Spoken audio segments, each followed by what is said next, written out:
On commence toujours par les blessés. Donc c'est assez simple.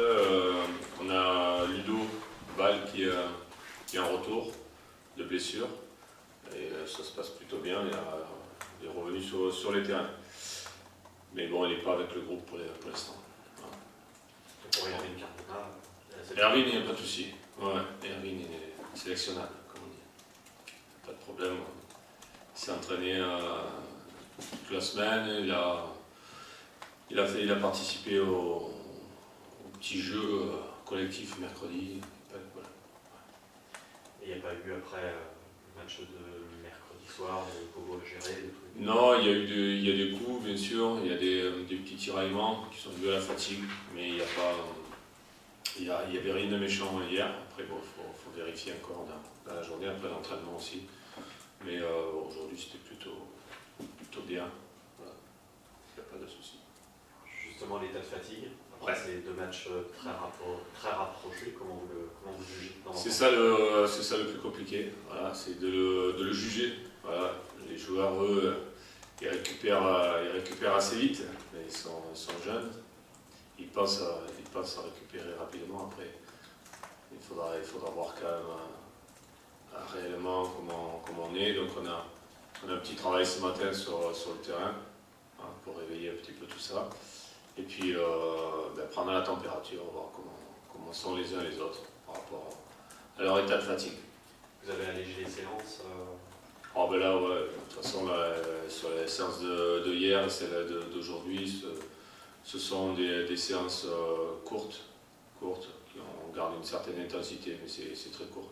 La priorité reste la récupération, et dans la récupération, l'alimentation, le sommeil, les soins, les bains chauds, les bains froids, voilà, tout ce qu'on peut mettre en œuvre pour récupérer au plus vite.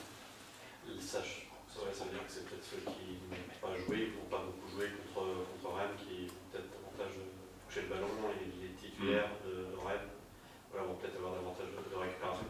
Ouais, on va voir un petit peu sur les... Il faut quand même garder un équilibre de l'équipe, c'est ce qui est compliqué. Donc, il faut prendre le temps, il faut discuter aussi un peu avec les joueurs. Il faut qu'il y ait une communication avec certains pour voir dans quel état physique ils sont. Je sais que mental, il n'y a pas de souci, tout le monde va bien. Après des matchs intenses comme ça contre Lyon, où tout le monde veut jouer, le match de Monaco, tout le monde veut y participer aussi, ce qui est logique. Vu le 11 aligné à Bordeaux et à Lyon, la performance des 11 joueurs, si tu sens que les 11 sont aptes physiquement à jouer, est-ce que c'est ta priorité de reconduire l'équipe type qui se dégage depuis quelques années? Oui, il y a une équipe type qui se dégage depuis un bout de temps, mais enfin, on a quand même 2-3 joueurs aussi qui poussent, des garçons qui rentrent aussi, qui sont là. Voilà. Je pense à Paul Lannes qui est très bien rentré aussi, des garçons comme Alexandre Mendy, Tokyo qui sont là. Voilà. On a Irvine qui est présent. Donc effectivement, le problème est de trouver le bon équilibre. C'est toujours pareil, effectivement. L'équipe qui a fonctionné sur les 2 derniers matchs a très bien fonctionné. Voilà. Maintenant, un match, c'est chaque fois une nouvelle aventure, donc il faut quand même regarder pas mal de petits détails. Bien sûr, dans ton discours, si tu changes, ce sera 2, 3, 4 joueurs maximum, ce ne sera pas une équipe entière. Non, on ne changera pas toute l'équipe. Je ne pense pas que ça aiderait l'équipe, le collectif là-dessus. Je ne pense pas. On est obligé de garder une certaine ossature pour les automatismes. Voilà. Donc de ce côté-là, il peut y avoir des mouvements, mais il n'y aura pas un grand mouvement.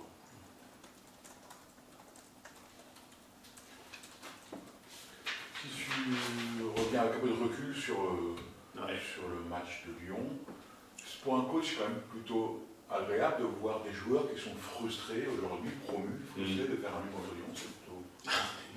Oui, tout à fait. Et la frustration, même à Bordeaux. Donc,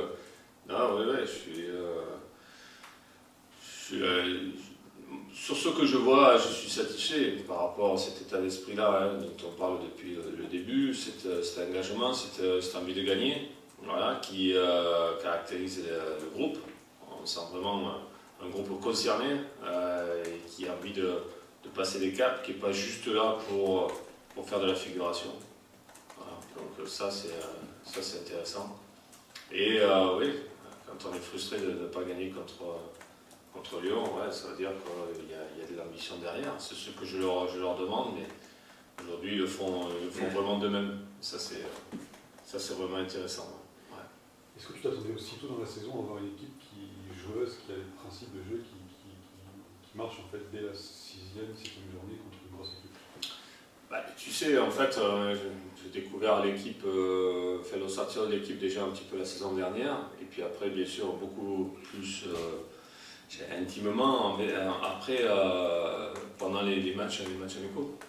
Et pendant les matchs amicaux, ce qu'on a vu, aujourd'hui on a le recul pour dire, bon, ouais, déjà sur les matchs amicaux, il y avait quelque chose d'intéressant où l'équipe s'est placée très rapidement dans un certain comportement, état d'esprit qui était très positif, avec de suite cette envie de gagner, quoi. Et ça, donc aujourd'hui, je ne peux pas être surpris, je ne suis pas surpris, je suis dans une certaine continuité de ce que j'ai vu pendant l'été, quoi. Donc ça c'est agréable. Après, on savait qu'on devait se renforcer sur la défense, voilà, que défensivement, pas que sur la défense, la ligne des 4, mais sur le côté défensif, on devait être réactif et vraiment solide. C'est ce qu'on a commencé à faire. Et derrière, ben, voilà, on est capable aussi de marquer des buts dans le jeu. On l'a prouvé. Donc cette équipe progresse et on a envie de la suivre et de la pousser pour qu'elle progresse encore plus, mais elle va progresser encore plus. Voilà. C'est le but. Donc moi je suis le gardien du phare pour que tout ça se mette en place le plus rapidement possible. Cette progression-là. Monaco qui arrive, c'est une équipe qui était malade en saison, la saison passée, qui envoie la rémission. Ouais. Quelque part, est-ce que c'est toujours dangereux d'affronter une belle blessée qui a gagné mardi avec assurance contre Nice et qui a des éléments qui sont notamment de Ligue 1? Ouais, c'est plus. Ouais, bien sûr. Il y a des éléments de Ligue 1, ça c'est indéniable. De Ligue 1, même quand tu parles de Fabregas, de Ben Yedder, les garçons qui ont joué à l'étranger et qui ont fait des Coupes d'Europe qui sont internationaux, là, on ne peut pas le nier, c'est sur le papier. Donc, individuellement, on sait qu'il y a de la vitesse, il y a de la force. Après, ce qu'on voit sur les derniers matchs, c'est-à-dire plutôt sur les 2 derniers matchs, c'est plus le même Monaco que le début de saison. À Reims, ils ont réalisé quelque chose de solide. Chez eux, contre Nice, ils ont été largement au-dessus. Voilà. Donc, c'est plus la même équipe, c'est pas une équipe qui va être dans notre championnat, comme on dit. Donc, c'est un gros morceau, mais bon, voilà, on le sait. Nous, il faut qu'on reste dans ce qu'on sait faire, c'est-à-dire cette solidité, et puis ce qu'on vient de parler, d'être ambitieux dans le jeu. Mais il ne faut pas s'attendre à une partie de plaisir. Ils sont repartis sur autre chose, et je pense qu'ils sont dans leur idée à Monaco, c'est voilà, remonter ce collectif pour remonter au classement, ça c'est sûr. Il a l'air d'avoir trouvé une équipe avec ce 3-5-2, avec ce l'attaquant. Est-ce que tu vas peut-être densifier le terrain pour essayer de remettre relation entre Ben Yedder, Golovin, tous les... Ouais, après si tu peux renforcer ton milieu de terrain, mais après il y a aussi sur les côtés des garçons comme Gelson Martin qui vont très vite, donc il faudra aussi bloquer les côtés. Donc il y a multiples problèmes face à ces équipes-là parce que le danger peut venir de partout. Donc je ne vais pas non plus modifier beaucoup de choses. Donc je vais voir, on a étudié l'équipe d'en face. Je ne pense pas que non plus il y ait beaucoup de mouvements dans leur équipe par rapport à la prestation de Nice. Donc oui, on va les étudier.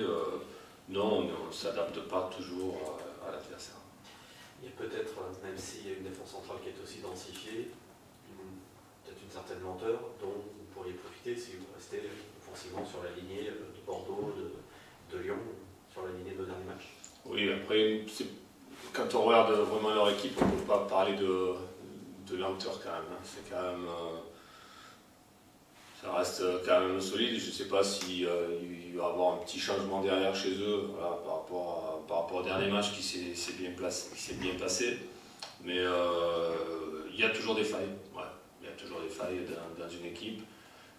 Ils se sont placés à 3, je pense qu'ils ont trouvé un certain équilibre là-dessus. Maintenant, sincèrement, je ne parle pas de lenteur chez eux derrière. C'est quoi, c'est essayer d'installer le but chez eux dès le début de la partie? On sait que l'occasion, peut-être que c'est un peu encore friable sur les... Oui, ça peut être un peu friable, mais je pense que de leur côté, en tout cas, devant leur public, ils vont attaquer fort, ça c'est sûr.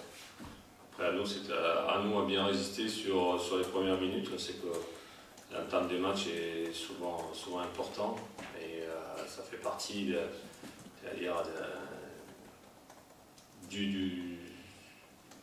du match, comment il va se dérouler, c'est ça le truc. Et je pense que nous, on n'est pas tout à fait soignés là-dessus. On a besoin d'être encore plus solide sur les entames de match. C'est un bon test face à Monaco pour voir si on a vraiment progressé sur ce côté-là.